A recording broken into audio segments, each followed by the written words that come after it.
Well, it's winter in the hoop house. I can't tell you how happy I am that I put this hoop house up. So, uh, I promised to load another video up. I planted celery seeds yesterday. My sprouts are coming along. And I started this YouTube channel 5 years ago. And then I kind of let it, I didn't get many people watching. I understand. But man, we are in different time. It is, the wheels are coming off, I think. So have I have changed my life significantly in 5 years. I'm a potter. I've stopped doing shows. I think this year is going to be very interesting for people who make their living in the arts. Um, I'm very lucky in the fact that I've always supported my habit of pottery through gardening. Um, I I worked in estate gardening for quite a while with two other women, and we use no power tools.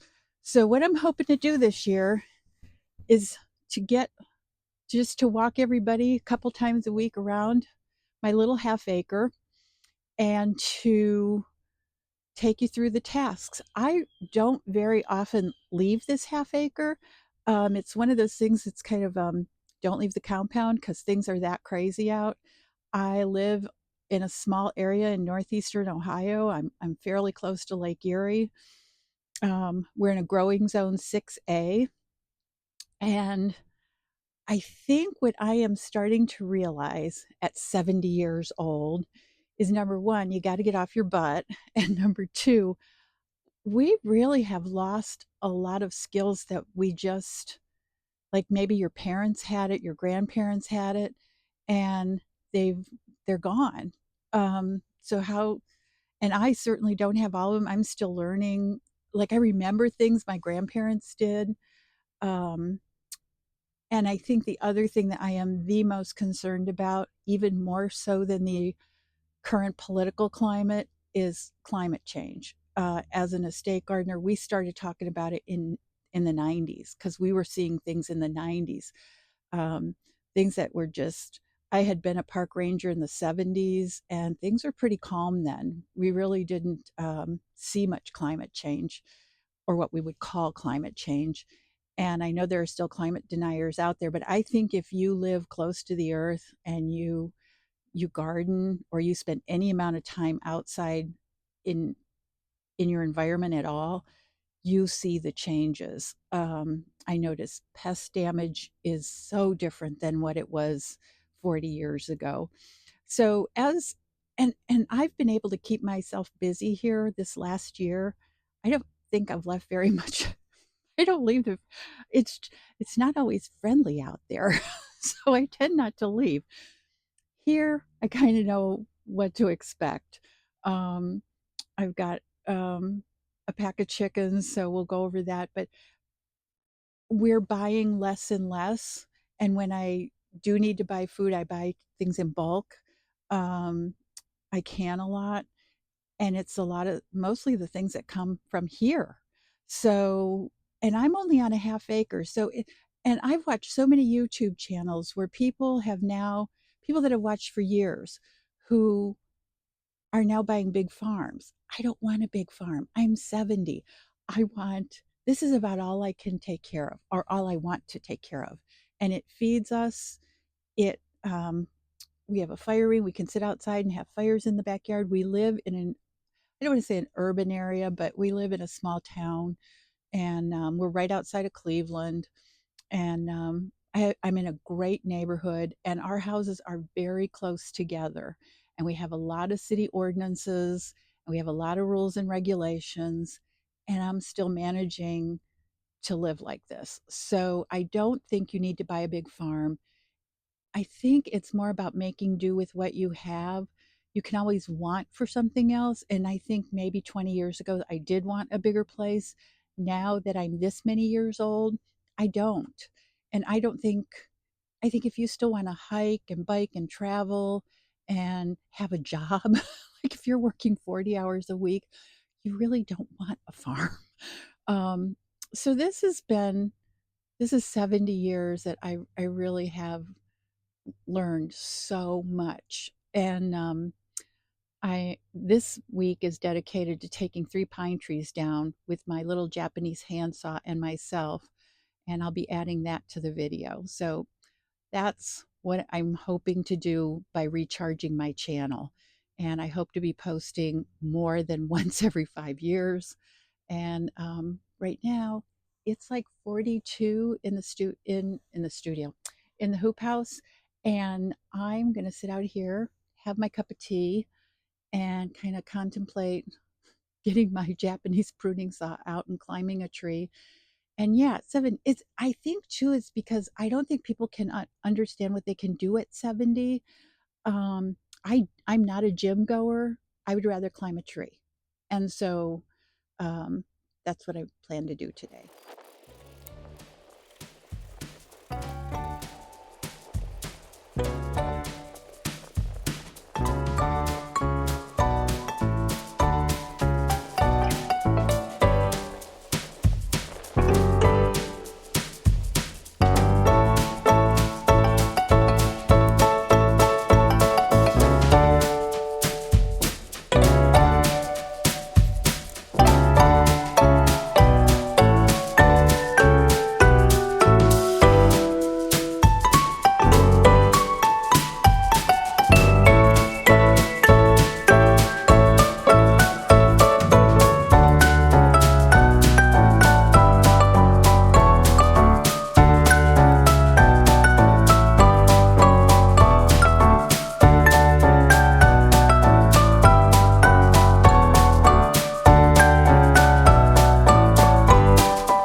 Okay, if you're wondering why I'm doing this, number one, I can't watch TV anymore.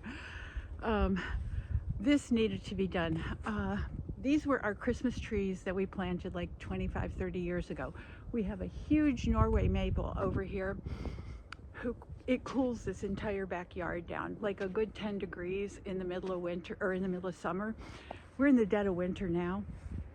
The sap is down. I'm not so sticky. If I were doing this in the summer, I would be a mess. So take it down now. I can put all the brush to the side. It'll dry, and then I'll be able to chip it and use it on my blueberry bushes. So this entire back area, which this will be converted to hazelnuts, and I'll have blueberries running down the side of the fence down here. This fence will come down. There'll be a new fence erected behind the hazelnuts, and I have some blackberries, black raspberries, well, blackberries back there, but all the blueberries will be put in here so we can fence it in. Then around the perimeter of the garden, if I get to it, probably a channel for the chickens, because we have had avian bird flu up here. I lost 2 of my 3 hens last year to it. I have 1 hen that survived. We don't know why, but she's all by herself now, so there'll be new spring chickens coming.